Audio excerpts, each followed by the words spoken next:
এই জুমার দিনের মর্যাদাটা আল্লাহ তাআলা সর্বপ্রথম ইহুদিদের দিতে চেয়েছিলেন। কাদেরকে? ওরা এটা নেয় নাই। ওরা নিজেদের জন্য শনিবারকে ওদের অ্যাসেম্বলি ডে বানিয়েছে। ওরা বলেছে না, আমরা শনিবারে ইবাদত করব। এই দিনটা আল্লাহ তাআলা নাসারাদেরকে দিতে চেয়েছে, তারাও নেয় নাই। তারা রবিবারকে তাদের ইবাদতের দিন হিসেবে চুজ করেছে।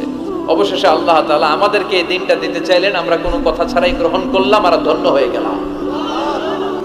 জুমার দিনটা আমাদের দিন, গাদান মানে তারপরের দিন শনিবার হচ্ছে ইহুদিদের জন্য, আর রবিবার হচ্ছে খ্রিস্টানদের জন্য। আর আমাদেরকে জুমার দিন দিয়ে খুশি হয়ে গেলেন কে?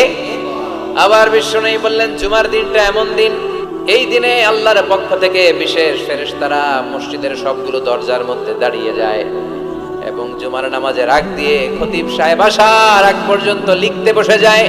কে কে মসজিদে ঢুকে নামগুলো তারা কাউন্ট করে, এন্ট্রি করে। সর্বপ্রথম জুমার সালাত আদায়ের জন্য যে মসজিদে ঢুকে